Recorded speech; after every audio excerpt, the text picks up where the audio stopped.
குரு வாழ்க, குருவே துணை. இந்த அரங்கத்தில் வீற்றிருக்கும் அத்துணை அன்பர்களுக்கும் என் அன்பான காலை வணக்கத்தை உங்களுக்காக நான் உரித்தாக்கிக் கொள்கிறேன். இந்த கருத்தரங்கம் ஸ்டார் தமிழ்நாடு ஜோதிட அறக்கட்டளை உயர்திரு ராஜா சங்கர் ஐயா அவர்களின் ஏற்பாட்டில் மற்றும் அவர்களுடைய குழுவினர்களின் ஏற்பாட்டில் சிறப்பாக நடைபெற்று கொண்டிருப்பதில் பெரும் மகிழ்ச்சி. இந்த விழா நடக்கிற இடம் அர்த்தநாரீஸ்வரர் ஆட்சி புரிகின்ற திருச்செங்கோடு மண்ணு. ரொம்ப ஒரு சக்தி வாய்ந்த, ஒரு பிரசித்தி பெற்ற, ஒரு ஆளுமை பெற்ற, ஒரு ஆன்மீகம் பேராற்றல் கொண்ட ஒரு அற்புதமான இடம் என்றால் அது மிகையில்லை. இங்க உட்கார்ந்துருக்கிறது எண்ணிக்கைகளின் அடிப்படையில் அல்ல, எண்ணங்களின் அடிப்படையில் தான் நம்ம எல்லாம் உட்கார்ந்துருக்கோம். ஸோ இவ்வளவு பேர் இருக்காங்க, அவ்வளவு பேர் இருக்காங்க அப்படிங்கிறதெல்லாம் தாண்டி நம்மளுடைய எண்ணங்கள் ஒரு குழுவா, ஒரு குழுமி இந்த இடத்துல இருக்கும்போது நம்மளுடைய ஆற்றல், ஒரு பேராற்றல், ஒரு மிகச்சிறந்த சக்தியை உருவாக்கும். மாதம் ஒரு கருத்தரங்கம் நடத்துறது அல்லது ஜோதிட மாநாடு நடத்துறது அப்படின்றது சாதாரண வேலை அல்ல. ஒரு குழந்தையை பெற்றெடுக்கிற மாதிரி அவ்வளவு கஷ்டம். எப்படி ஈஸியா பண்றாருன்னு தெரியல, அசால்ட்டா பண்றாரு. அது பிரமிப்பா இருக்கும். நான் நிறைய பார்ப்பேன், சாருடைய ஃபங்க்ஷன் இதெல்லாம் நான் பார்ப்பேன். ரொம்ப பிரமிப்பா இருக்கும், ரொம்ப பிரமாதமா பண்றாங்க. உண்மையிலேயே நமக்கு ஒரு வாய்ப்பு கிடைச்சிடாதான்ல நினைச்சிருக்கேன் பேசுறதுக்கு. ஏன்னா ஆன்றோர்களும் சான்றோர்களும் இருக்கிற இடத்துல நம்ம பேசுறது எந்த விதத்திலையும் தவறு கிடையாது. நம்ம தான் ஜாம்பவான், நம்ம தான் ஒரு பிரசன்ன சக்கரவர்த்தி, அதெல்லாம் கிடையாதுங்க. ஜோதிலிங்கம் ஜீரோ தான், என்னை உருவாக்கின குருமார்கள் தான் ஹீரோ.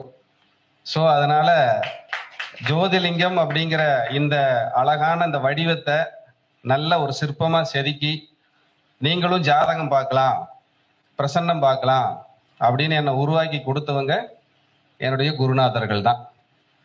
ஆக இந்த இடத்துல நான் வணங்குகின்ற அன்னை வாராகி, என்னுடைய மானசீகமான குருநாதர் மகா பெரியவர் என்னை இந்த அளவுக்கு உயர்த்தி ஒரு உயரத்துல உட்கார வச்சு இன்னைக்கு தமிழ்நாடு மட்டுமல்ல உலகம் பூரா பார்த்து ரசிக்கிற ஒரு வாய்ப்பை ஏற்படுத்தி என்னை அங்குலங்களுமா செதுக்கிய திருப்பூர் ஜி.கே. ஐயாவிற்கு இந்த இடத்துல நான் நன்றி சொல்லிக்கிறேன். அதுக்கப்புறம் சரி, இது மட்டும் பார்த்தாது, பிரசன்ன ஜோதிடம் மட்டும் பார்த்தாது, இன்னும் ஜாதகத்தை நம்ம முழுமையா விரிவா அலசி ஆராயணும், அதை சிறப்பா நம்ம செய்யணும் அப்படிங்கறக்காக அதுக்கப்புறம் கிடைச்ச பொக்கிஷம் தங்கப்பாண்டியன் ஐயா. ஸோ அவரு கூட பயணிக்கிற வாய்ப்பு கிடைச்சிது. இது மட்டும் போதுமா, நீ ஜாதகம் சொல்லணும், பலன் சொல்லணும் அப்படின்னா உங்களுக்கு கண்டிப்பா தெய்வ பலம் வேணும் அப்படின்னு வாராகி உபாசனையை கொடுத்து என்னை வாழ வச்சது மருதுமலை குருஜி அவர்கள். அவருக்கும் இந்த இடத்துல நான் நன்றியை தெரிவிச்சுக்கிறேன். அதுக்கப்புறம் என்னுடைய தாய் தந்தையர், அதே போல என்னுடைய குடும்பம், அது போக இந்த மண்ணில் இப்பொழுது இங்கே வீட்டிருக்கின்ற உங்களை மாதிரி நல்ல உள்ளங்கள், உங்களுடைய அன்பும் ஆதரவும் எப்பவுமே எங்களுக்கு வேண்டும் வேண்டும் வேண்டும் அப்படிங்கிறது இந்த நேரத்தில் சொல்லிக்கிறேன். நம்ம ஜோதிட பயணம், எல்லாரும் ஜோதிடம் கற்றுக்கணும், பிரசன்னம் பார்க்கணும், ஜாதகம் சொல்லணுங்கிற ஆர்வம் உங்களுக்கு எல்லாத்துக்கும் நிரம்பி இருக்கும். என்னுடைய கருத்து, நான் கிட்டத்தட்ட ஒரு ஒரு 1000 ஸ்டூடெண்ட்டுக்கு பக்கம் உருவாக்கி இருக்கிறோம். இப்போவும் பிரசன்ன கிளாஸ் போயிட்டு இருக்கு. முந்தா நேத்தா ஆரம்பிச்சோம், நல்ல ஸ்ட்ரென்த்து போயிட்டு இருக்கு. இது என்னோட நோக்கமே என்னன்னா, இந்த கலை என்னோட அழிஞ்சிடக்கூடாது, இந்த உலகத்துக்கு ஏதாவது கொடுத்துட்டு போகணும். அதுக்காகத்தான் சக்தி மிகு சோழி பிரசன்னம் அப்படிங்கிற புத்தகத்தை நம்ம எழுதணும். அது கிட்டத்தட்ட ஒரு 1000 புத்தகத்துக்கு பக்கம் வித்துருச்சு. ஸோ அமேசான்ல வித்துருக்கு, உடுமலை.comல இருக்கு. இதெல்லாம் தேவைப்பட்டா நீங்க போய் பாருங்க. அந்த புத்தகத்தை என்னுடைய அனுபவம், என் குருமார்கள் கற்றுக் கொடுத்ததை நான் அதில் எழுதியிருப்பேன். அதில் நான் பின்னாடி என்ன எழுதியிருப்பேன்னா, இங்கே பெறப்பட்டதை இங்கேயே கொடுத்து விட்டு செல்கிறேன்னு எழுதியிருப்பேன். ஸோ கற்றுக்கிட்டு வரல, கொண்டு போகிறது இல்லை, இங்கேயே கொடுத்துட்டு போக போறோம். இதான் லைஃப். ஸோ இந்த நாடக மேடையில நம்ம வேஷம் எப்போ களையுதோ அப்போ அவுட் பாஸ் வாங்கிட்டு கிளம்பிட்டே இருக்கலாம். ஸோ இதான் லைஃப். இதை விட்டுட்டு நான் தான் பெரிய ஆளு, எனக்கு தான் எல்லாம் தெரியும், நம்ம தான் ஜாம்பவான், அப்படியெல்லாம் ஒன்றும் கிடையாதுங்க. இவங்க இங்கே உட்கார்ந்துருக்கிற ராஜா சங்கர் ஐயா மற்றும் இங்கே இருக்கிற அந்த குழுமத்தில் இருக்கிற நண்பர்கள் ஐயா இவங்கெல்லாம் பார்த்தீங்களா பெரிய தலை சிறந்த ஜோதிட புதையல்கள், ஜோதிட ஞானம் அவங்க கிட்ட இருக்கும். நம்ம டெய்லியுமே கத்துக்கிட்டு இருக்கிறோம், அவ்வளவுதான். லைஃபே அதானுங்க, டெய்லியுமே கத்துக்கிட்டே இருப்போம். என்னோட கருத்து என்னன்னா, ஜோசியம் மட்டும் நம்ம சொல்லி தர்றதில்ல, கிளைண்ட் வந்தாங்கன்னா நான் ஜாதகம் மட்டும் பார்க்கறது இல்லை, வாழ்க்கையும் சேர்ந்து தான் சொல்லித்தரோம். லைஃப் எப்படி வாழணும், லைஃப் எப்படி லீட் பண்ணணும், வாழ்க்கைன்னா என்ன. பொதுவாகவே வாழ்க்கைங்கிறது மிகச்சிறந்த வரம்ங்க. அந்த வரத்தை நம்ம யாருமே புரிஞ்சுக்கிறது இல்லை. நிறைய பேர் நிறைய கிடைக்காம, எதுவுமே கிடைக்காம ரொம்ப பேர் கஷ்டப்படுறவங்களும் இருக்காங்க. அது அவங்க கர்மா. ஏன்னா இன்னைக்கு என் தலைப்பே என்ன சொல்லியிருக்காங்க, பிரசன்ன ஜோதிடத்தில் கர்மாவை பத்தி பேச சொல்லி தான் எனக்கு தலைப்பு கொடுத்துருக்காங்க. ஸோ அதை பத்தி தான் நம்ம பேச போறோம்.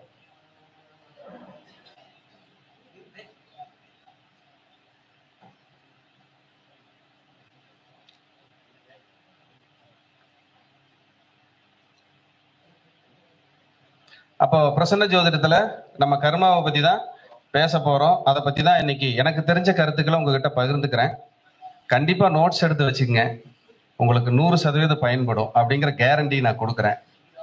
அதே போல யார் இங்க பேசினாலும் சரி, நல்ல என்கரேஜ் பண்ணுங்க. உங்க அண்ணனாவோ, உங்க அப்பாவாவோ, உங்க தம்பியாவோ, உங்க தங்கச்சியாவோ யாராவது இங்க நின்று பேசினா பூரிப்படையுமா இல்லையா? அது மாதிரி எல்லாத்துக்கும் பலத்த கரவோசம் கட்டாயம் கொடுங்க. அதுதான் ஒரு மனுஷனை என்கரேஜ் பண்ணும். கைதட்டல்ங்கிறது எதுக்கு தெரியுங்களா? எங்களோட பூரிப்புக்காக அல்ல. நாங்க சொன்ன கருத்து உங்களை ரீச் ஆயிருச்சாங்கிறதுக்கான டூல் தான் கைதட்டல். அதான் உண்மை. அப்ப நாங்க ஏதாவது பேசுறோம், நாங்க சொல்றோம் அப்படின்னா அந்த கருத்து உங்ககிட்ட ரீச் ஆயிருக்கா அப்படின்னு பேசுறதுக்கான ஒரு அங்கீகாரம் தான் கைதட்டல். நான் நிறைய மேடைகள்ல இப்ப சில காலங்கள் வர முடியறதில்ல. ராஜா சங்கரையா கூட ஒரு 3 தடவை கூப்பிட்டாரு. அது நம்ம வரக்கூடாதுங்கிறது இல்லை, வர முடியாத சூழல். ஸோ அந்த மாதிரி இந்த மாதிரியான ஒரு இடங்கள் எல்லாம் நான் ஏற்கனவே சொன்ன மாதிரி தான், நிறைய ஆட்கள் இருக்காங்கிறத விட நிறைய எண்ண அலைகள் இந்த இடத்துல இருந்துகிட்டே இருக்கும். ஒவ்வொருத்தர்கிட்ட ஒரு வைப்ரேஷன்ஸ் இருக்கும், ஒரு சக்தி இருக்கும். அந்த சக்தி ஒவ்வொருத்தருக்கும் என்னைக்கு இருந்தாலும் அடுத்தவங்களுக்கு பயன்படும். நீங்க டீச் பண்றீங்க, ஜாதகம் பாக்குறீங்க, பிரசன்னம் பாக்குறீங்க அப்படின்னா நிச்சயமா ஒரு பூர்வ ஜென்ம பந்தம். அது பூர்வ ஜென்ம பந்தம்.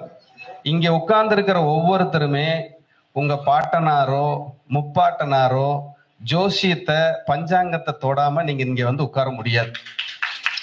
இதுதான் உண்மை.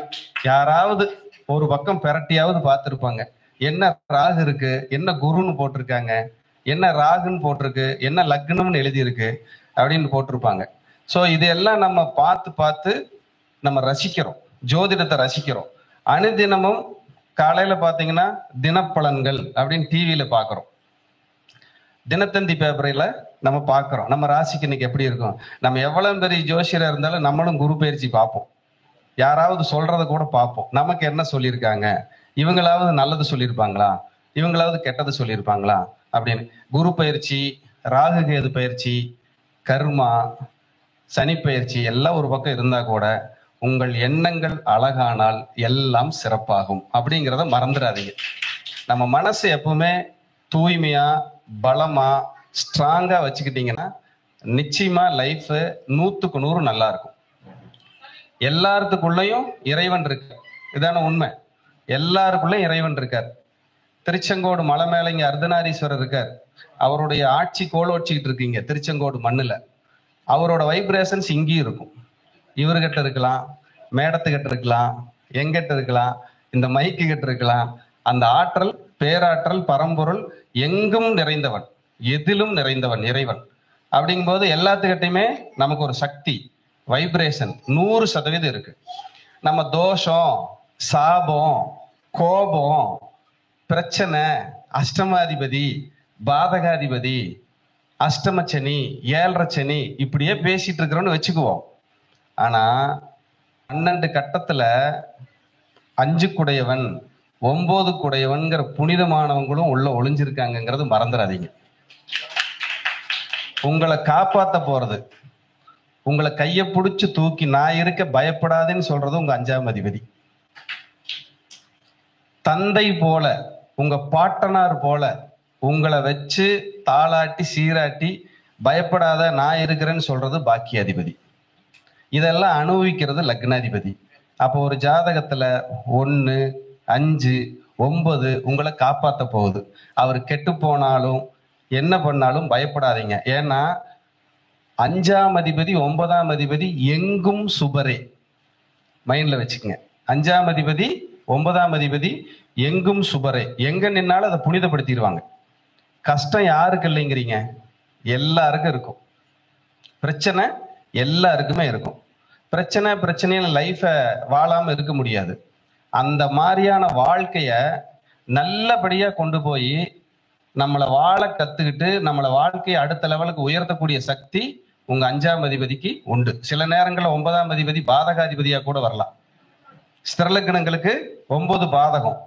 ஆனா 5 யாருக்குமே தப்பு செய்யாது.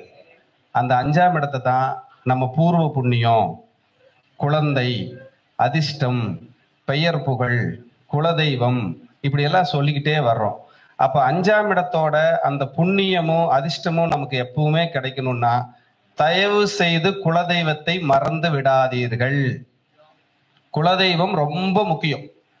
உங்க குலத்தவர்கள், உங்க பாட்டனார், உங்க முப்பாட்டனார் எல்லாம் போய் அந்த சன்னிதானத்துல நின்று சாத்சாங்கமா ஆத்மார்த்தமா வழிபட்டு வைப்ரேஷன் குவிஞ்சிருக்கும். நீங்க குலதெய்வத்துக்கு முன்னாடி போய் நின்னீங்கன்னா என் குழந்தை வந்துருச்சுன்னு சொல்லி அது ஆனந்தமா உங்களை கண் விழிச்சு சத்தியமா பார்க்கும். இதுல மாற்றுக்கிற இடமே இல்லை. குலதெய்வத்தை இறுக்கி பிடிச்சிக்குங்க. அப்ப 5ஆம் அதிபதினு சொல்லக்கூடிய குலதெய்வம் உங்களுக்கு எப்பவுமே சப்போர்ட் பண்ணிக்கிட்டே இருக்கும். சார் எனக்கு குலதெய்வமே தெரியல, குலதெய்வம் எனக்கு தெரியல சார் அப்படின்னு நீங்க ஃபீல் பண்ணா கவலைப்படாதீங்க. உங்க 5ஆம் அதிபதி யாருன்னு பாருங்க. அவர் நெருப்பா, நிலமா, காற்றா, நீரா? இந்த பஞ்சபூத தத்துவத்துல எது உங்களுக்கு 5ஆம் இடம்னு பாருங்க. அந்த இடத்த அதோட சேர்ந்த தெய்வத்தை நீங்க சரணாகதி அடையும் போது உங்க கர்மா கரைக்கப்படும், புண்ணியம் பெருக்கப்படும். இதை மறந்துடாதீங்க. இப்ப உதாரணத்துக்கு மேச லக்னமா இருக்கீங்க, 5ஆம் அதிபதி யாரு? சிம்மம். அப்ப அந்த 5ஆம் அதிபதி யாரு? சிம்மம், சூரியன். அவர் நெருப்பு.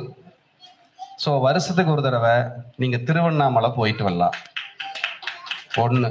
2வது, எந்த கோயிலுக்கு போனாலும் சிவ ஆலயத்துக்கு போகும்போது தீபம் ஏற்றி வழிபாடு செய்யுங்க. ஏன்னா நெருப்பு தத்துவம். காற்று தத்துவம்னா ஒரு சாம்பிராணி, ஒரு மந்திரங்கள் சொல்றது, ஒரு கற்பூரம் ஏத்துறது, இதெல்லாம் காற்று தத்துவம். நிலத்தத்துவம் அப்படின்னா அங்க பிரதட்சணம், நடந்து போறது, அன்னதானம் பண்றது, அடி அளந்து கொடுக்கறது, இதெல்லாம் அடிப்பிரதட்சணம், இதெல்லாம் நிலத்தத்துவம். ஸோ நெருப்பு, நிலம், காற்று, நீர். நீர் தத்துவம்னா அபிஷேகம் பண்ணுங்க. அபிஷேகத்தை நல்ல முறையா உங்களுக்கு பிடிச்ச தேவதைக்கு பண்ணும்போது உங்களுடைய 5ஆம் அதிபதி நீர் ராசியா இருந்தா கண்டிப்பா உங்களுக்கு சப்போர்ட் பண்ணும். உங்க லக்னம் எதுவானாலும் இருக்கட்டும், அதுக்கு 5ஆம் அதிபதியை பாருங்க. 5ஆம் இடத்துல நின்ன கிரகத்தை அப்புறம் பார்ப்போம். உங்க 5ஆம் அதிபதி உங்க லைஃபுக்கு சப்போர்ட் பண்ணிட்டே இருப்பார். அதனால என்ன சொல்ல வரேன்னா நீங்க கஷ்டம், போராட்டம், பிரச்சனை, நிம்மதி இல்லை, மனைவி சரியில்லை, மனைவி கடிச்சு வச்சிருச்சு, சாயந்தரம் போனா அடிக்குது, இதெல்லாம் இருக்கட்டும் ஒரு ஓரமா. உங்க 5ஆம் அதிபதி உங்களை குழந்தை போல் பாதுகாக்கும், உங்களை காப்பாற்றும். 5ஆம் அதிபதியை விட்டுறாதீங்க, புடிச்சுக்குங்க. உங்களை பாதுகாத்து உங்களை பக்குவப்படுத்துற சக்தி 5ஆம் அதிபதி கிட்ட இருக்கு. அப்ப 5ஆம் அதிபதி நம்ம அசால்ட்டா இருப்போம். எனக்கு நல்லது நடக்கலையே, பிரச்சனையா இருக்கே, போராட்டமா இருக்கேன்னு கட்டாயம் நம்ம நினைப்போம். அதையெல்லாம் சரி பண்ணக்கூடிய சக்தி, சரி பண்ணக்கூடிய ஆற்றல் 5ஆம் அதிபதிக்கு இருக்கு அப்படிங்கிறத நீங்க கண்டிப்பா புரிஞ்சுக்கணும். ஸோ இது ஒரு சின்ன ஆரம்பத்துல ஒரு சின்ன மெசேஜ். இப்போ எனக்கு கொடுத்திருக்கிற தலைப்பு பிரசன்ன ஜோதிடத்தில் கர்மா. அந்த கர்மாவை கண்டறிந்து நம்ம எப்படி சரி பண்ண போறோம் அப்படிங்கிற விஷயத்த நம்ம பார்க்கலாம். கர்மா அப்படின்னா என்ன அப்படின்னா செயல்னு அர்த்தம். என்னது? செயல்னு அர்த்தம். கர்மா அப்படின்னா செயல். செயல்னா என்னது? உங்க பாட்டனார், உங்க அப்பா, உங்க முப்பாட்டனார் அல்லது 21 தலைமுறையில எங்க வேணாலும் நல்லது செஞ்சிருக்கலாம் அல்லது கெட்டது செஞ்சிருக்கலாம். இந்த செயலை உங்க வம்சாவளிக்கு, உங்க வர்க்கத்துக்கு அப்படியே படிப்படியா நல்லதாகவோ கெட்டதாகவோ கொடுத்துட்டு இருக்கிறதுக்கு பேரு தான் கர்மா. ஸோ கர்மாவோட டெஃபினிஷன் இதுதான். நல்லதா இருக்கலாம், கெட்டதா இருக்கலாம். நல்ல கர்மாவை கொடுத்தா நம்ம சந்ததிகள் நல்லா இருக்க போகுது. கெட்ட கர்மாவை கொடுத்தா நம்ம கண்ணு முன்னாடி நம்ம சந்ததிகளை கசக்கி மோந்து வேடிக்கை பார்க்காம விடாது. கர்மா கடந்து போகுமே தவிர மறந்து போகாது. ஞாபகத்துல வச்சுக்கங்க, கடந்து போகும், சத்தியமா மறந்து போகாது. கர்மா அப்படியே காத்துல மிதந்துகிட்டே இருக்கும். நம்ம புண்ணியம் நிறைய வரும்போது அந்த கர்மா நல்ல கர்மாவா மாறி கொடையா நிற்கும், கொடையா நிற்கும்.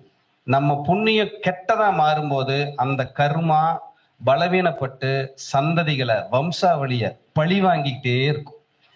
இதான் கர்மாவோட வேலை. ஊசி நுழையாத இடத்திலும் ஊழ்வினை நுழைந்தே தீரும். மறந்துடாதீங்க. அதாவது ஒவ்வொரு நொடியும் ஒவ்வொரு வினாடியும் கர்மாவால் அலங்கரிக்கப்பட்ட காலங்களே. ஸோ நம்ம நிதானமா பொறுமையா டிராவல் பண்ணி எவ்வளவு ஆத்மார்த்தமா இருக்குமோ அந்த கர்மா கண்டிப்பா டிஸ்டர்ப் பண்ணாது. சரி, அப்படி கர்மாவை அதிகமா தெரிஞ்சுக்கணும் அப்படின்னா பிரசன்னத்துல விதிகள் இருக்கா சார் அப்படின்னா கண்டிப்பா இருக்கு. பிரசன்னத்துல கர்மாவை அதிகமா லோடு பண்ணி கொடுக்கிற பிளானட் 9 பேருத்துல ராகு தான். கர்மாவை அதிகமா லோடு பண்ணி கொடுக்கிற பிளானட் ராகு தான். இந்த ராகு தனித்த ராகுவா இருந்தா கர்மாவை பெருசா செய்யாது. உங்க ஜாதகத்தை செக் பண்ணிக்கலாம். நீங்க தனிச்சுதான் உங்க ஜாதக ராகு தனிச்சுதான் இருக்காருன்னா டிஸ்டர்ப் கம்மி. ஆனா ஒரு கிரகத்து கூட சேரும் போதுதான் கர்மாவை கையில் எடுத்துக்கிட்டு ஆட்டம் போட ஆரம்பிப்பார். ஸோ கர்மாவோட வேலை. சூரியனோட ராகு சேர்ந்திருக்கலாம். தந்தைக்கு லைஃப் சரியில்லை, பூர்வீகம் சிறப்பில்லை, பூர்வீகத்தை மாறி வந்துட்டோம், பூர்வீகத்தினால பிரயோஜனம் இல்லை, உயர்கல்வி படிக்க முடியல, குழந்தைகளால மன வருத்தம், ஒண்ணு ஆண் வாரிசாகவே பிறக்குது இல்ல பெண் வாரிசாகவே பிறக்குது. இப்படியெல்லாம் நம்ம பார்த்துருப்போம். இது எல்லாமே கர்மாவோட அடிப்படை தான். நிறைய பேர் சொல்லுவாங்க, சார் 38 வயசு ஆச்சு, எங்க வீட்டுல 3 குழந்தைங்க இருக்காங்க, ஒரு ஆணு 2 பெண்ணு, இப்ப வரைக்கும் கல்யாணம் நடக்கல. இன்னும் சில பேர் சொல்லுவாங்க, முதல் குழந்தை தவறிக்கிட்டே வருது, இல்ல முதல் குழந்தை சிறப்பா வாழல, ஏதாவது ஒரு வியாதியால நாங்க கஷ்டப்பட்டுக்கிட்டே இருக்கிறோம், பிரச்சனை ஓடிக்கிட்டே இருக்கு, சொத்துக்கள் எல்லாம் இழந்துருச்சு, எங்க முன்னோர்கள் 3 தலைமுறைக்கு முன்னாடி ஓஹோன்னு வாழ்ந்தவங்க இப்ப ஒண்ணுமே இல்லை, ரொம்ப நிராயுதபாணியா நிர்கதியா நிக்கிறோம், எங்களுக்கு இதுக்கெல்லாம் வழி தெரியலையா அப்படின்னா அங்கதான் நம்ம பிரசன்ன ஜோதிடத்தை பார்க்கிறோம். ஜாதகம்ங்கிறது உங்களுக்கு உதாரணத்துக்கு 5ல சனி இருக்குன்னா உங்க பிறப்பிலிருந்து இறப்பு வரைக்கும் 5ஆம் இடத்துல தான் சனி இருக்க போகுது. ஆனா நிழல் கர்மா பிரசன்ட்ல உங்களுக்கு பிரச்சனை இருக்கா இல்லையான்னு செக் பண்ற ஒரு சூப்பரான டூல் தான் பிரசன்ன ஜோதிடம். ஸோ பிரசன்ன ஜோதிடம்ங்கிறது சாதாரண விஷயம் அல்ல. பிரசன்னம் அப்படின்னா கேள்வியை பிரசிவித்தல். கேள்வி பிறக்குது, சார் எனக்கு அந்த பிரச்சனை, இந்த தோஷம், அந்த கஷ்டம்னு கேள்வி பிறக்கிறது தான் பிரசன்னம்னு சொல்றோம். அப்படி பிரசன்னத்தில் கேள்வி பிறந்து விடும் போதே பதிலும் பிறந்து விடுகிறது. எப்ப கேள்வி பிறந்துருதோ அப்ப பதிலும் உள்ள வந்துடும். அந்த பதிலுக்கு விடை இருக்கா இல்லையாங்கிறது தான் உங்க புண்ணியத்தோட அளவு. உங்க புண்ணியம் பலமா இருந்தா பதில் உடனே கிடைக்கும். புண்ணியம் லேட்டானா எந்த தெய்வத்துக்கிட்ட போய் நின்னாலும் கண்ணை மூடி உட்காந்துக்கும். தெய்வம், சார் நான் போகாத கோயில் இல்லை, தேய்பிறை அஷ்டமிக்கு விடாம போறேன், பிரதோஷ வழிபாடு தொடர்ந்து கும்பிடுறேன், இது நிறைய பேர் பக்கத்து வீட்டுக்காரங்க போறாங்க அதனால நானும் போறேன்பாங்க. எங்க மாமா பொண்ணு அஷ்டமிக்கு போய் கோடீஸ்வரி ஆயிட்டா, எங்க அத்தை பையன் விடாம திருவண்ணாமலை கிரிவலம் போய் பெரிய ஆள் ஆயிட்டாரு. அது அங்க எழுதி இருக்கு, அது அங்க எழுதி இருக்கு, நீ போ ஜெயிச்சிருவ நல்லா இருப்பேன்னு அங்க எழுதி இருக்கு. விதியும் விதியின் வசமே.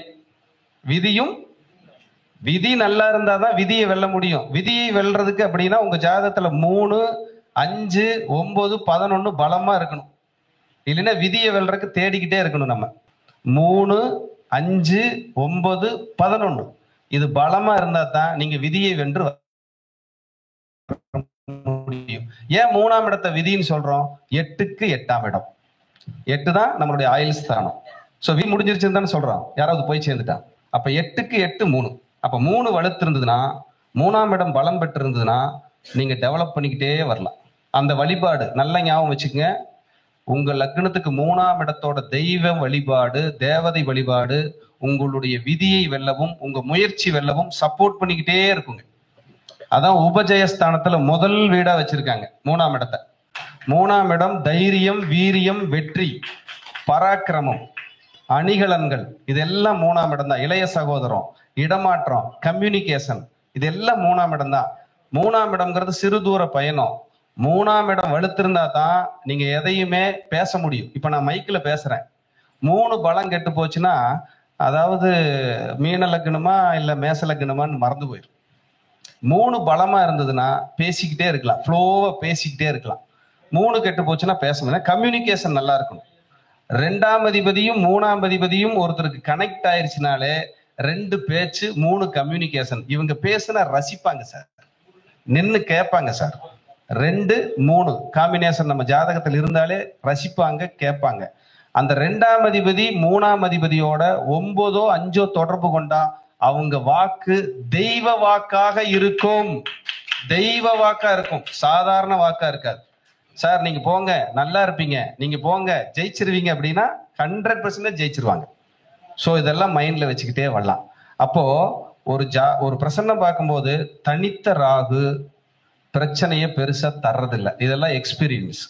ஆனா ஒரு கிரகத்தோட சேரும்போது ராகு தொந்தரவு பண்ணுது, தொந்தரவு பண்ணாம விடாது.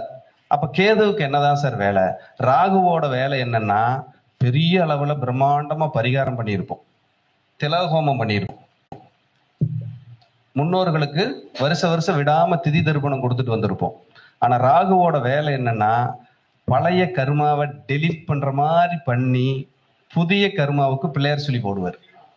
ராகுவோட வேலை இது. புதிய கர்மாவுக்கு பிள்ளையார் சொல்லி போடுவார். அப்ப ராகு கிட்ட நம்ம பக்குவமா தான் இருக்கணும். சார் கேதுவோட வேலை இருக்கிற கர்மாவை டெலீட் பண்ணி மிகச்சிறந்த ஞானத்தை கொடுக்கறதுல கேது மாதிரி யாருமே இல்லைங்க. கேதுவை நம்ம பயப்பட்டுட்டு இருக்கோம். கேதுவுக்காக தயவு செஞ்சு பயப்படாதீங்க. பழச டெலீட் பண்ணி உங்களை புது மனிதனை ஆக்குறது வந்து கேது தான். அதனாலதான் வருஷம் ஒரு தடவை என்கிட்ட ஜாதகம் பார்க்கறதுக்கு யார் வந்தாலும் கேதுவோட ஞானம், கேதுவோட அந்த நன்மை, கேதுவோட ஆன்மீகம் எல்லாமே உங்களுக்கு டியூன் ஆயிட்டே இருக்கணும். நீங்க இந்த பூமியில பிரபஞ்சத்துல ஞானமா இருக்கணுங்கிறதுக்காக ஒவ்வொருத்தரையும் அவங்களுடைய ஜென்ம நட்சத்திரத்தன்று பிள்ளையார் வெட்டி போயிட்டு வர சொல்றோம். அப்ப பிள்ளையார் வெட்டி போயிட்டு வரும்போது நமக்கு நிறைய அந்த பவர் கிடைச்சிக்கிட்டே இருக்கும். ஏன்னா அங்க வந்து சாதாரண விஷயம் இல்லை. எல்லா இடத்துலையும் 5 கரத்தினை, யானை முகத்தினின்னு சொல்லுவோம். அங்க ஒரு தும்பிக்கை, 2 கரம், 3 அங்க இருப்பார். ஸோ அவ்வளவு பவர்ஃபுல். எங்க எல்லாம் குடைவரை கோயில்கள் இருக்கோ அங்க எல்லாம் அந்த தெய்வத்துக்கு பலம் அதிகம். குடவரை கோயில்கள் தான் கேது ஆதிக்கம். ஒரு குகை அதை கொடைஞ்சு ஒரு சிற்பமாக்கி அதை கோவிலா உருவாக்கி வச்சிருப்பாங்க. அதுக்கெல்லாம் பவர் எப்பவுமே அதிகங்க.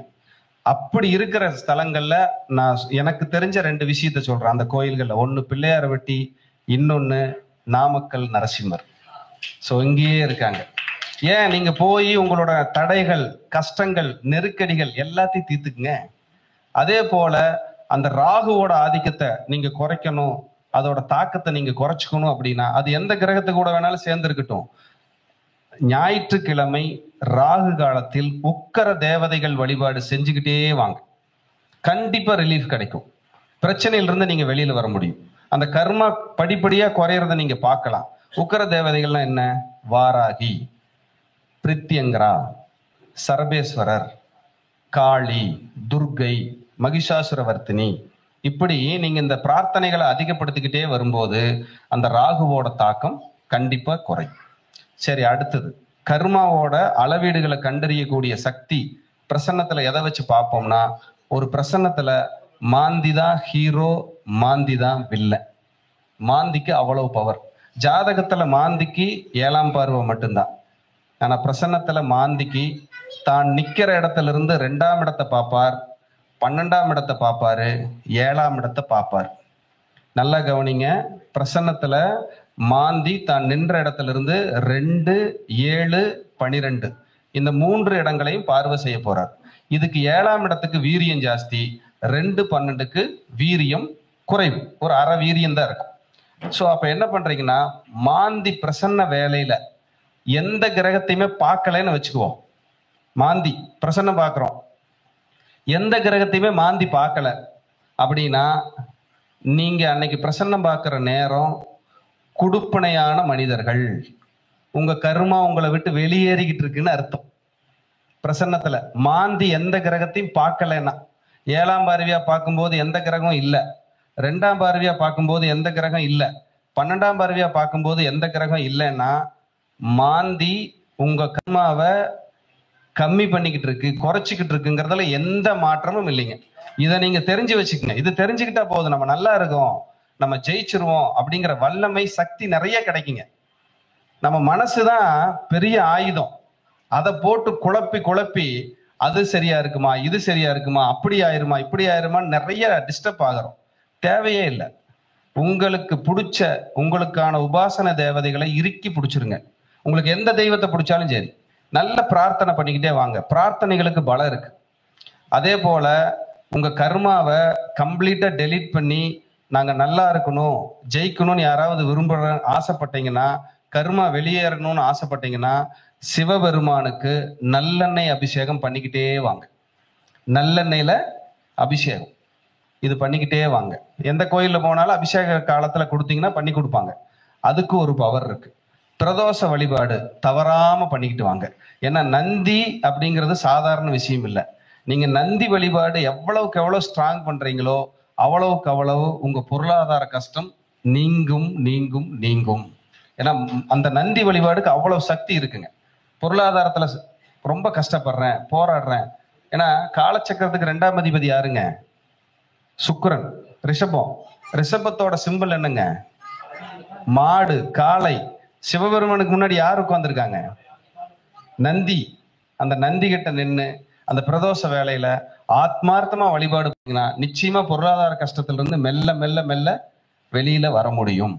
இதுல நம்மளோட இதே என்னன்னா, கடவுளுடைய கோட்பாடே என்னன்னா, எப்பவுமே நமக்குள்ள இருக்கிறார், நம்மளை விட்டு அவரு எங்கேயும் போக போறது இல்லை. அதான் எங்கும் நிறைந்த பரம்பொருள்ட்டாரு. அதை சிம்பாலிக்கா உணர்றதுக்காகத்தான் நம்மளுடைய தமிழ் கடவுள் முருகப்பெருமான் ஒரே வரையில முடிச்சுக்கிட்டாரு, யாமிருக்க பயமேன் அப்படின்னு சொல்லி முடிச்சுக்கிட்டாரு. அதனாலதான் கார்லயே நிறைய எழுதி வச்சிருப்பாங்க, யாமிருக்க, நான் இருக்கேன், நீ ஏன் கவலைப்படுற, தைரியமா தூங்கு, பாருங்க உள்ள இருக்குது சொல்லும், உடம்பே சிக்குது. ஏன்னா தமிழ் கடவுள் வந்து அப்படிப்பட்ட ஒரு கடவுளுங்க முருகப்பெருமான். திருச்செந்தூர்னாலே வெற்றின்னு தாங்க அர்த்தம். யாரெல்லாம் திருச்செந்தூர் போயிட்டு வரீங்களா ஜெயிச்சுக்கிட்டே இருப்பீங்க. இதுல மாற்றுக்கிறதுக்கு இடமே கிடையாதுங்க. திருச்செந்தூர்னா என்ன அர்த்தம்? வெற்றின்னு அர்த்தம். வேற எல்லாம் வேற பொருள்களே இல்லை. எந்த கோயில் எல்லாம் மேலிடத்திலிருந்து அப்படி இறங்கி இறங்கி இறங்கி போய் கும்பிட்டுட்டு மறுபடி மேலே ஏறி வர்றமோ, குபேர கடாட்சம் உள்ள ஆலயங்கள்.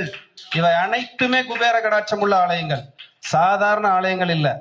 அதுக்கு ஈக்குவலான கோயில திருமுருகன் பூண்டி, திருமுருகநாத சுவாமி, மனநோய் நீக்கும் ஸ்தலம் திருமுருகன் பூண்டி.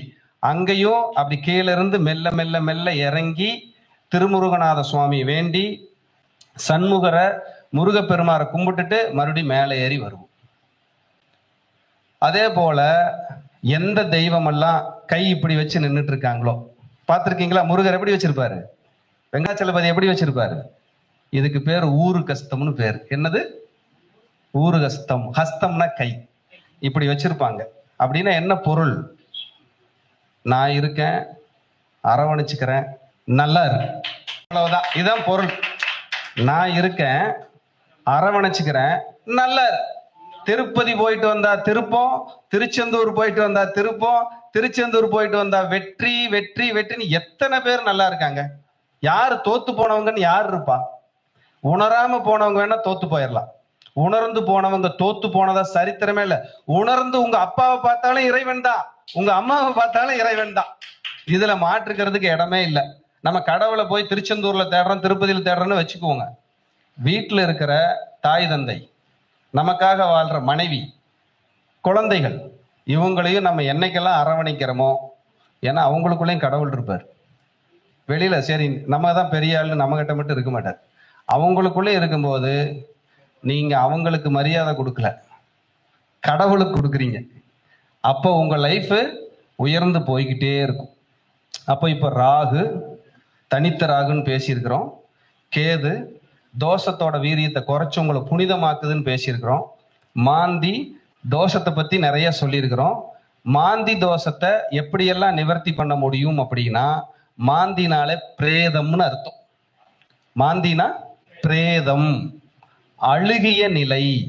ஒரு பொருள் கெட்டு போக செய்யறதுக்கு மாந்தியின் பங்களிப்பு அதிகம். உங்க காலில் ஒரு புண்ணு வந்துருச்சு, ஒரு கொப்பளம் வந்துருச்சு சார், ஏதோ கெட்டு போன மாதிரி ஒரு ஃபீல் இருக்குன்னா உங்களுக்கு மாந்தி தோஷம் வேலை செஞ்சுட்டு இருக்குன்னு அர்த்தம். சார் மாந்திக்கு ஏதாவது பரிகாரம் இருக்கா? கண்டிப்பா உண்டு. மாந்திக்கு எல்லாருக்கும் தெரிஞ்ச கோயில், இன்னைக்கு யூடியூப்ல ஜோதிடர்கள் மத்தியில வந்த கோயில் வந்து திருவலங்காடு வடாரண்யேஸ்வரர். சனிக்கிழமை அன்னைக்கு காலையில 6 மணிக்கு அங்க இருக்கணும். ஸோ மாந்தி பரிகாரம் அழகா பண்றாங்க. ஸோ என்னோட ஸ்டைல்ல, என்னோட அனுபவத்துல மாந்திக்கு நான் நிறைய இடத்துல சக்சஸ் ஆகி ஜெயிக்க வச்ச பரிகாரம் கரூர் பக்கத்துல நெரூர் சதாசிவ பிரம்மேந்திராள் ஜீவசமாதி. ஸோ அங்க உங்களுக்கு எந்த ராசியில மாந்தி இருக்கோ அந்த கிழமையில போயிட்டு வாங்க, நெய் தீபம் ஏத்திட்டு வாங்க, வழிபாடு பண்ணுங்க. பெரிய முன்னேற்றமும் வளர்ச்சியும் உங்களுக்கு கிடைக்கும். மாந்தி 5ஆம் இடத்துலயோ 5ஆம் அதிபதியோடவோ சனியோடவோ சூரியனோடவோ யாருக்கு சேர்ந்திருக்கோ உங்க கோயில்ல வாய் கட்டி தான் பூஜை பண்ணுவாங்க. உங்க கோயில்ல எப்படி பூஜை பண்ணுவாங்க? வாய் கட்டி. ஏன்னா பிரேதத்தை என்ன பண்ணியிருப்போம்? வாயை கட்டி இருப்போம். அப்ப பிரசன்னம் பார்க்கும்போது 5ல மாந்தி இருக்கு, சனி மாந்தி இருக்காரு, சூரியன் மாந்தியோட இருக்காரு, 5ஆம் அதிபதி மாந்தியோட இருக்காருன்னா உங்க ஆலயத்தில் வாய் கட்டி தான் பூஜை நடக்குன்னு சொன்னீங்கன்னா தப்பவே தப்பாது. எஸ் சார் அப்படிம்பாங்க. அப்ப வாய் கட்டி பூஜை பண்ற சாமின்னு சொல்லுவோம். நிறைய இடத்துல போய் பார்ப்பீங்க வாய் கட்டி பூஜை பண்ணிட்டு இருப்பாங்க. சரிங்களா? இப்படி எல்லாம் நம்ம சொல்லிக்கிட்டே வரலாம். அடுத்து இந்த கர்மாவோட அளவீடுகளை குறைக்கிறதுக்கு 5ஆம் இடம்ங்கிறது பாட்டனார், கரூர் நெரூர் சதாசிவ பிரம்மேந்திரா, நெரூர் சதாசிவ பிரம்மேந்திரா 400 வருஷம் ஆச்சுங்க அவர் அங்க அடங்கி. ரொம்ப பவர்ஃபுல்லான ஜீவசமாதி. ஒரு சின்ன என்னோட அனுபவத்தை பகிர்ந்துக்கிறேன். ஒரு அம்மாவை பிரசன்னம் பார்க்கறதுக்காக சொல்லும் போதும் கூட தடுமாறுது வார்த்தை. அந்த கணவர் கையில தூக்கிட்டு வர்றாரு, தாலி கொடி பூரா கயிறு கட்டி இருக்காங்க. வந்துருச்சு தாய்த்து, காப்பாத்துங்க. ஒரு நல்ல அரசு வேலையில இருந்தாங்க, பெரிய கஷ்டம் சார், எனக்கு வழியே தெரியல, உங்களை ஒருத்தர் சொன்னாரு, பார்க்க வந்தேன்னு சொல்லி வராங்க. நான் பிரசன்னம் எல்லாம் போட்டு பார்த்துட்டு சதாசிவ பிரம்மேந்திராளுக்கு 3 பௌர்ணமி நல்ல ஆழமா போய் பிரார்த்தனை பண்ணிட்டு வாங்க சொல்லி அனுப்பிச்சாச்சு. ஆச்சரியத்தோட உச்சம் 4வது பௌர்ணமி அந்த அம்மா என்னுடைய அலுவலகத்தில் படியேறி வந்தாங்க. படியேறி வந்தாங்க. இது எனக்கு கிடைச்ச வெற்றி இல்லைங்க, அந்த அந்த சித்தரோட ஆசீர்வாதம், அவங்களோட புண்ணியம். நிறைய பேர் சொல்லுவாங்க, சார் நீங்க பரிகாரம் சொன்னா நல்லா பழிக்குதாமா? ஐயோ அப்படியெல்லாம் ஒன்றும் கிடையாதுங்க. இதுல என்ன சூட்சம் தெரியுங்களா? உங்களுக்கு நல்லாகணும்னு விதி வந்துருச்சு, நல்ல நேரம் வந்துருச்சு, வராகி ஜோதிடத்துக்கு வர்றீங்க, நான் 2 வாக்கு சொல்றேன், பழிச்சு ஜெயிச்சிடுறீங்க. அவ்வளவுதான் மேட்டர். அதை விட்டுட்டு நான் சொன்னேன், நான் சொல்லிதான் காப்பாத்தினேன், நான் சொல்லிதான் சக்சஸ் பண்ணினேன், தம்பட்டமோ பெருமையோ வேண்டவே வேண்டாம். இறைவனுக்கு தெரியும் நம்மளை எங்க வச்சிருக்கணும், எப்படி வச்சிருக்கணுங்கிறது இறைவனுக்கு நல்லாவே தெரியும். அப்போ உங்க ஜாதகத்துல மறுபடியும் சொல்றேன், நீங்க என்ன கஷ்டம் வேணாலும் பட்டுக்கிட்டு இருங்க. ஒரே ஒரு உத்தரவாதம் மட்டும் தர்றேன், நீங்க ஜெயிப்பீங்கன்னு சொல்ல வரல. உங்க 5ஆம் அதிபதியை கெட்டியா பிடிச்சிட்டீங்கன்னா இனி உங்களுக்கு தோல்வியே கிடையாது சார், எழுதி வச்சுக்கங்க. இதை ஆணித்தரமா என்னால சொல்ல முடியும். நீங்க ஜெயிப்பீங்கிறதுக்கு உத்தரவாதம் நான் தரல, ஆனா உங்க 5ஆம் அதிபதியை பிடிச்சிட்டீங்கன்னா இனி உங்களுக்கு தோல்வியே கிடையாது. இது நீங்க அனுபவிச்சு பாருங்க. காலம் வேணா அதிகமா எடுக்கலாம், 3 மாசம் எடுக்கலாம், 6 மாசம் எடுக்கலாம், 1 வருஷம் எடுக்கலாம். ஆனா கண்டிப்பா என்னைக்காவது ஒரு மாநாட்டுல நான் பேசும்போது ஒரு நபராவது வந்து 5ஆம் அதிபதிய இறுக்கி பிடிச்சுக்கிட்டேன், நான் ஜெயிச்சிட்டேன், நல்லா இருக்கேன்னு சத்தியமா சொல்லுவான். இதுல மாற்றுக்கிறதுக்கு இடமே இல்லை. சோ அப்படிப்பட்ட ஒரு இடம் தான் 5ஆம் இடம். அதை வந்து நம்ம ரசிக்கணும், நேசிக்கணும். அந்த 5ஆம் இடத்தை வந்து நீங்க தயவு செய்து எந்த இடத்துலயும் மிஸ் பண்ணாதீங்கிற மறுபடியும் சொல்லிட்டே வரேன்.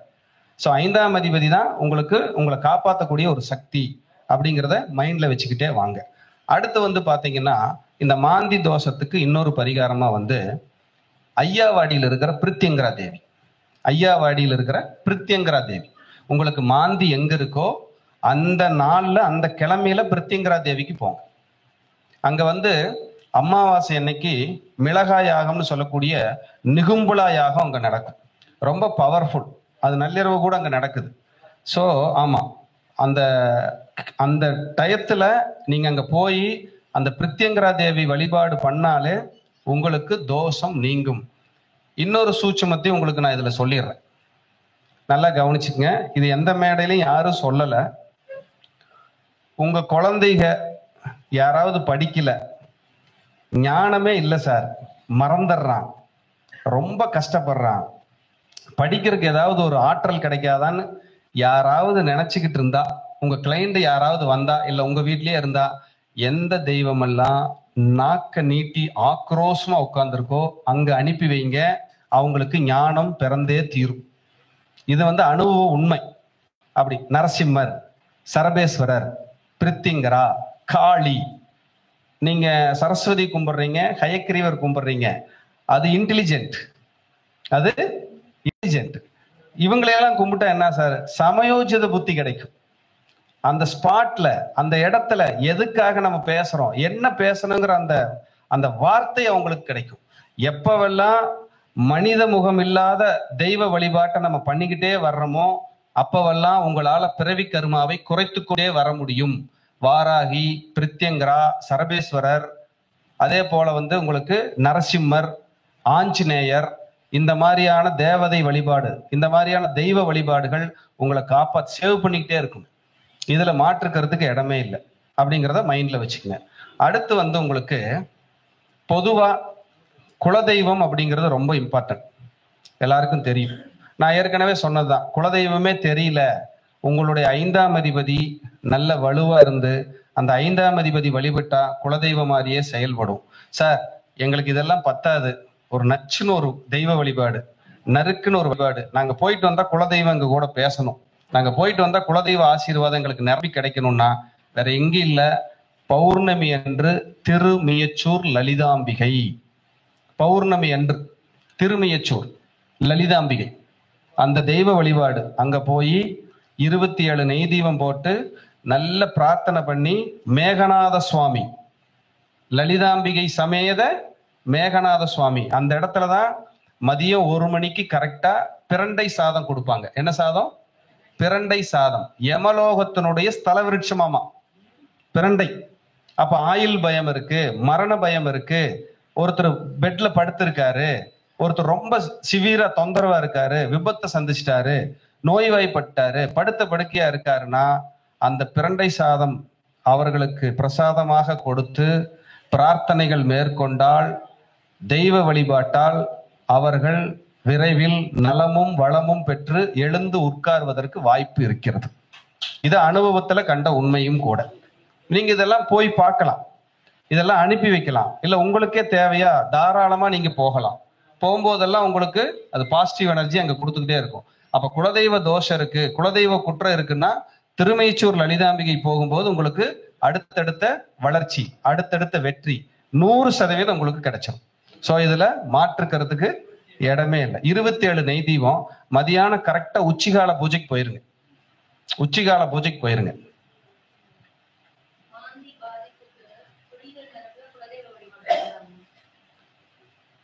அதுவும் செய்யலாம், அது தப்புன்னு சொல்ல வரல. இப்ப நான் சொன்ன வழிபாடுகள்லாம் சப்போர்ட்டிவா இருக்கும், தாராளமா பண்ணலாம், ஒன்றும் மைனஸ் கிடையாது. அவங்க குளிகைன்னு ஒரு வார்த்தை ஆரம்பிச்சிட்டாங்க. உங்களுக்கு தொடர்ந்து பிஸ்னஸ்ல தோல்வி, நெருக்கடி, பிரச்சனை அப்படின்னா குளிகை நேரத்தில் காலபைரவரை தொடர்ந்து வழிபட்டு வர தொழில் விருத்தி அடையும். குளிகை நேரத்துல காலபைரவர் வழிபாடு தொடர்ந்து. சார், இன்ஸ்டண்டா ஒரு பரிகாரம் வேணும். திருச்செங்கோடு இருக்கிறனால அதை சொல்றேன். இன்ஸ்டண்டா ஒரு பரிகாரம் வேணும். நான் ஜெயிக்கணும், டெவலப் ஆகணும், அடுத்த ஸ்டேஜுக்கு நான் போகணும், எங்களுக்கு ஏதாவது ஒரு நல்ல ஒரு சொல்யூஷன் சொல்லுங்க அப்படின்னா, யமகண்ட வேளையில் திருச்செங்கோடு அர்த்தநாரீஸ்வரரை நீங்கள் வழிபட்டு வர வர வர வர உங்களோட பிரச்சனைகள் பயங்கரமான பிரச்சனையா இருந்தால் தவிடுபடியாயிரும். இது கிட்டத்தட்ட ஒரு 10, 50, 100 கிளைண்ட்டுக்கு மேல சொல்லி நல்லா இருக்காங்க. ஸோ இதெல்லாம் ரொம்ப பவர்ஃபுல்லான பரிகாரங்கள். அதாவது யமகண்ட வேலையில பண்ணணும். பரிகாரம் அப்படிங்கிறது என்னன்னா, ஒருத்தரை காப்பாத்துறோம், ஒருத்தருக்கு நல்வழிப்படுத்துறோம், ஒருத்தரை ஜெயிக்க வைக்கிறோம் அப்படிங்கிறத விட, பரிகாரம் நீங்க போய் பண்றீங்க இல்ல ஒரு வழிபாடு பண்றீங்கன்னா, உண்மையா சொல்றேன் சார், உங்களுக்கு நல்ல நேரம் வந்துருச்சுன்னு அர்த்தம். இல்லைன்னா நீங்க போய் ஒரு வழிபாட்டுக்குள்ள கலந்துக்கவே முடியாது. நீங்க எந்த அமாவாசை வழிபாடு, எந்த பௌர்ணமி வழிபாடு, எந்த கும்பாபிஷேகம், எதுக்கு வேணாலும் போங்க. ஆனா அர்ப்பணிப்போட போங்க, இறை உணர்வோட போங்க. நாமளும் கூட்டத்தோட கூட்டமா விஐபி பாஸ் எனக்கு கிடைச்சிருச்சு, இனி சிவபெருமானே எனக்கு சொந்தம், நான் போய் நின்னா கண்ணு முழிச்சு பார்ப்பாரு, ஆள் உயர மாலை போடுவாங்கன்ட்டு போனீங்கன்னா செல்லாது ராஜா, செல்லவே செல்லாது. எப்படி போகணும்? நீங்க கொடிமரத்துக்கிட்ட வேணாலும் நின்று கும்பிடுங்க. ஆத்மார்த்தமா அகம் பிரம்மாஸ்மின்னு சொல்லிட்டு 2 நிமிடம் மனசுல கை வச்சு நெஞ்சார ஓம் நம சிவாயன்னு சொன்னால் அந்த சிவபெருமான் எங்க இருந்தாலும் உங்களைத்தான் பார்ப்பாரு, மற்ற ஆளுகளை பார்க்க மாட்டார். அந்த உளப்பூர்வமான வழிபாட்டுக்கு அவ்வளவு பவர் இருக்குங்க. இதுல மாற்று கருத்து இடமே இல்லை. வர்ற கிளைண்ட்டுக்கு, சார் உங்களுக்கு அப்படி பிரச்சனை, இப்படி பிரச்சனை, வீணா போயிருவீங்க, நல்லா இருக்க மாட்டீங்க, அழிஞ்சு போயிருவீங்க, இதையெல்லாம் குறைச்சிக்கிட்டு, சார் உங்க 5ஆம் அதிபதி நல்லா இருக்காரு, சூரியன் கெட்டு போகல, குரு சூப்பரா தான் இருக்கு, செவ்வாய் சிறப்பா தான் இருக்காரு, இந்த குதிரை ஓடலினா வேற எந்த குதிரை சார் ஓடும், சத்தியமா நல்லா இருப்பீங்கன்னு சொல்லுங்க, கண்டிப்பா ஜெயிப்பாங்க.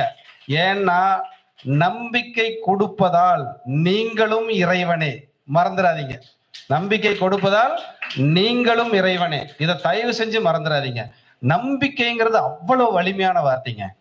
என்கிட்ட கிளைண்ட் வந்து உட்கார்ந்தாங்கன்னா, உண்மையிலேயே சொல்றேன், வெளியே போகும்போது நம்ம பிரச்சனை தீர்ந்துச்சு, இனி சத்தியமா நம்ம நல்லா தான் இருக்க போறோம்னு தான் போயிருக்காங்க.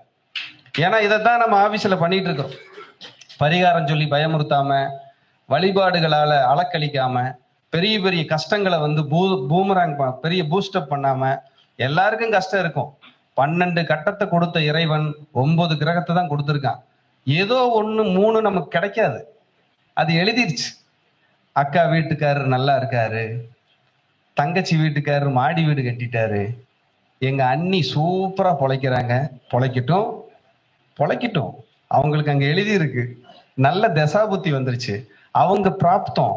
ஆனா ஒன்னே ஒண்ணு சொல்றேன் சார், எண்ணம் போல் தான் வாழ்க்கை, தீதும் நன்றும் பிறர் தர வாரா. நீங்க மனசளவுல உங்களை செதுக்கிக்கிட்டே வாங்க, 100% நலமும் வளமும் பெற்று நீங்க வாழ்வது உறுதி உறுதி உறுதி, மாற்றுக்கிறதுக்கு இடமே கிடையாது. இதை நீங்க கிச்சுன்னு பிடிச்சிக்கங்க. ஏன்னா இன்னைக்கு ராஜாசங்கர் சார் மீட்டிங்ல இந்த ஆண்டோர்கள் சான்றோர்கள் உங்க முன்னாடி எல்லாம் நான் பேசுறதுக்கு, அது திருச்செங்கோடு மண்ணுல நின்று பேசுறதுக்கு நான் எங்கேயோ ஒரு புண்ணியம் பண்ணியிருக்கிறேன். இல்லைன்னா இந்த இடத்துக்கு வர முடியாது. ஏன்னா சிவனும் சக்தியும் ஒன்றான இடம்.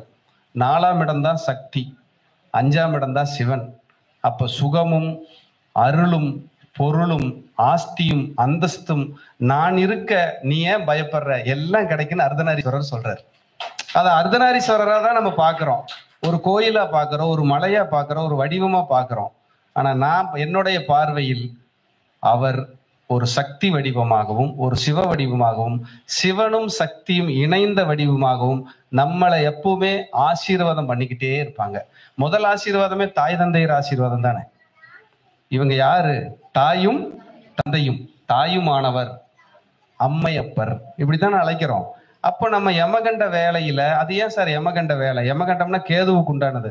நான் ஏற்கனவே சொன்னேன், நம்ம கர்மாவை டியூன் பண்ணி சரி பண்ணக்கூடிய வல்லமை கேது கிட்ட அடங்கி இருக்கு, ஒளிஞ்சிருக்குன்னு சொல்லி. அப்ப கேது கிட்ட அந்த கேதுவோட ஆதிக்கம் ஆளுமையான அந்த யமகண்ட வேலையை நம்ம தேர்ந்தெடுத்துக்கிறோம். அந்த டயத்துல போய் நம்ம அங்க நிக்கிறோம். நிற்கும் போது நம்மளுடைய கர்மா பஸ்பமாக்கப்படுகிறது. அல்லது கரைக்கப்படுகிறது. இதுதான் உண்மை. அதே போல எனக்கு குலதெய்வ சாபம் இருக்கு, பித்ரு சாபம் இருக்கு, மாத்துர் சாபம் இருக்கு, என்ன சாபம் வேணாலும் இருக்கட்டும். என் அனுபவத்துல இந்த ஒரு கோயிலை மட்டும் நான் சொல்லி முடிச்சுக்கிறேன். என்னுடைய அனுபவத்துல என் லைஃப்ல குறைஞ்சபட்சம் ரொம்ப கிரிட்டிக்கல் ஸ்டேஜ் இருந்தவங்களை, ரொம்ப போராட்டத்தில் இருந்தவங்களை ஒரு உயர்ந்த நிலைக்கு கொண்டு வந்த ஆலயமா நாம் பார்க்கப்படுற ஆலயம் திருக்கோடீஸ்வரர். திருக்கோடீஸ்வரர், திருக்கோடிக்காவல் ஊர் பேர். கஞ்சனூர் சுக்கிரன் ஸ்தலத்திலிருந்து 3 கிலோமீட்டர். திருக்கோடீஸ்வரர், திருக்கோடிக்காவல். அதுக்கு அங்க என்ன சார் அங்க அவ்வளவு ஸ்பெஷல் அப்படின்னா, 3 கோடி மந்திர தேவதைகளும் வழிபட்டு தன் சாபங்களை நீக்கி யாரெல்லாம் மந்திரம் சொல்றோமோ அதெல்லாம் புனிதமாகணுங்கிறதுக்கான ஒரு ஆலயம். கரையேற்று விநாயகர் அங்க இருக்கார். கரையேற்று பால சனீஸ்வரர், சின்ன சனீஸ்வரர், குழந்தை சனீஸ்வரன் இருக்கார். வடுக பைரவர் இருக்கார்.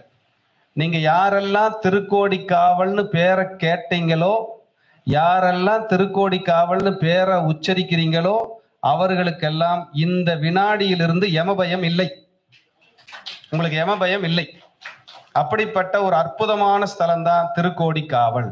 அப்ப எனக்கு கர்மா இருக்கு, நான் பிரசன்னம் பார்த்துட்டேன், பிரச்சனையா இருக்குன்னு ஒரு பக்கம் உங்களுக்கு பிரச்சனை இருக்கலாம், இல்லாமலும் போகலாம். அதுக்கு ஒரு தீர்வு தரப்போறோம். ஆனா கர்மாவை டெலீட் பண்ணக்கூடிய இம்பார்ட்டன்டான விஷயத்துல திருக்கோடீஸ்வரரும் ஒருத்தர். ரொம்ப சக்தி. நீங்க அந்த திருக்கோடீஸ்வரர் ஆலயத்துல உட்கார்ந்து ஒரு முறை ஓம் நம சிவாய அப்படின்னு உச்சரிச்சுட்டா 3 கோடி தடவை உச்சரிச்சதுக்கு சமம்.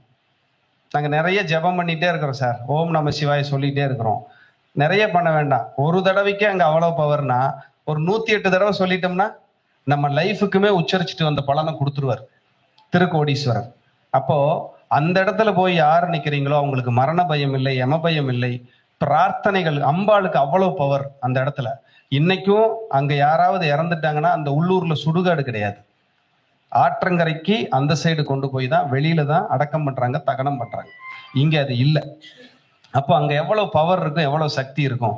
கும்பகோணத்துல மட்டும் எனக்கு தெரிஞ்சு 2000க்கு மேற்பட்ட சிவாலயங்கள் இருக்கு.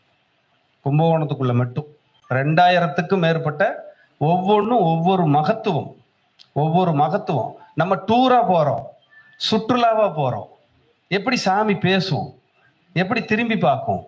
பார்க்காது. ஐயர் நமக்கு ஒரு பெரிய மாலையை கொண்டு வந்து கழுத்துல போட மாட்டாரான்னு நின்றுகிட்டு இருப்போம். எப்படி தெய்வம் சார் அவர் பணியை செய்யட்டும், அந்த குருக்கள் அவர் பணியை செய்யட்டும், நீங்க உங்க பணியை செய்யுங்க. அதுக்கு தான் சும்மாவா சொல்லியிருக்காங்க, சிவனேன்னு இருக்கம்பான்னு. எப்படி சிவனேன்னு இருக்கம்பா? சிவனேன்னு இருங்க சார். அந்த சிவன் உங்களுக்குள்ளேயும் உங்க குடும்பத்துக்குள்ளேயும் கண்டிப்பா உட்கார்ந்துருப்பார். பெருமாளை ஓம் நமோ நாராயணன்னு கூப்பிட்டா கண்டிப்பா அவரும் உட்கார்ந்துருப்பார். அம்பாளை ஓம் சக்தின்னு கூப்பிட்டா அவங்களும் உட்கார்ந்துருப்பாங்க. நம்ம வழிபடக்கூடிய முறைகள் தான். கடைசியா ஒரே ஒரு சின்ன குட்டி கதை, ஒரு 5 மினிட்ஸ் மட்டும் எடுத்துக்கிறேன். ஒரு பெரிய காடு, நீங்க எல்லாத்துக்கும் தெரிஞ்ச கதை தான், அது நம்ம லைஃபுக்கு என்ன சொல்லுதுங்கிறத நான் சொல்லிடுறேன். ஒரு சின்ன காடு, ஒரு பெரிய காடு, ஒரு மான் தன்னோட குட்டியோட அப்படி மேய்ஞ்சிக்கிட்டு இருக்கு. தான் அம்மா பின்னாடி இருக்கிறோன்னு மான் குட்டி இருக்கு இல்லையா, கவலைப்படாம நிற்கும். தன்னோட தாய் பின்னாடி இருக்கிறோம் அப்படின்னு அது கவலைப்படாம நிற்கும். மேய்ஞ்சிக்கிட்டு இருக்கும்போது ஒரு சிங்கம் வந்துருச்சு, பயப்படுது. ஆனா தான் அம்மா பின்னாடி நிக்கிறோன்னு அந்த குட்டி மான் பயப்படாம மேய்ஞ்சிக்கிட்டு இருக்கு.